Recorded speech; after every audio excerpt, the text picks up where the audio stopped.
तो नमस्कार मित्रों। तो जैसा कि आप सभी जानते हैं 14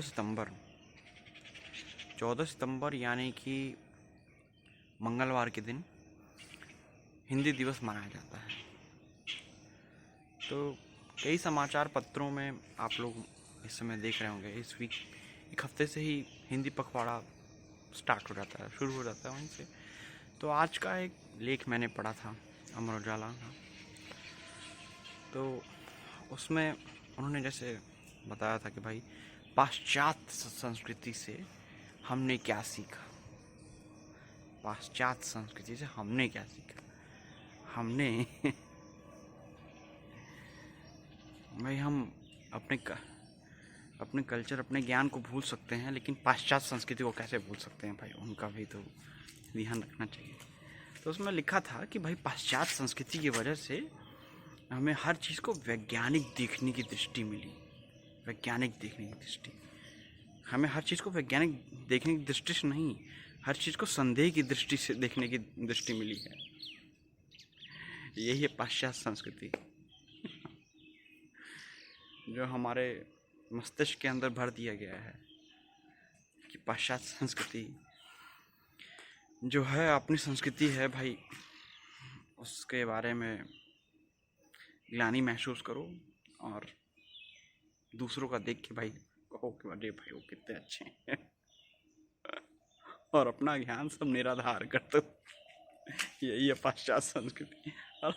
तो 4 लाइन पढ़ के ही हंसी आ गई कि यार ज्ञान विज्ञान की बातें सिखा रहे हैं, वो भी पता नहीं कितने हजारों सालों से आयुर्वेद से लेके चरक मुनि तक, जहाँ 17वीं सेंचुरी से पहले अगर कहीं वॉर अगर होता था उसी पाश्चात्य देशों में, तो भाई अंगों को काट के इलाज किया जाता था। प्रॉपर इलाज नहीं किया जाता था, अंगों को काट दिया जाता था। तो यार तो सोचने में पड़ता है भाई, वो जो क्रिश्चियन मिशनरीज आए थे कन्वर्ट करने, ऐसा भरा कि पोस्ट कॉलोनिज्म अभी तक उतरा नहीं है। मतलब उसी तरह एक लेख और पढ़ा कि टेक इट इजी के ऊपर एक व्यंग था। उस व्यंग में एक छोटा सा लाइन लिखा था कि भाई बाहर से आक्रांता आए और आक्रमण करके चले गए, पड़ोसी राज्य का कोई फर्क ही नहीं पड़ता, टेक इट इजी ले रहे हैं, और जब तक उनके राज्य पे नहीं होगा तो इतना भ्रम पाले रहते हैं कि लोगों को पता नहीं रहता है।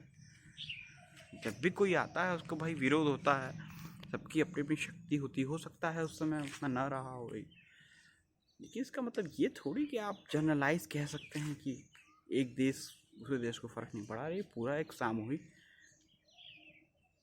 भारत है और आप उसको बोल रहे हैं कि आक्रांता है और पड़ोसी राज्यों को पता नहीं चला, तो थोड़ा सा दुखद है। पर ये लोग हंसी के भी पात्र हैं।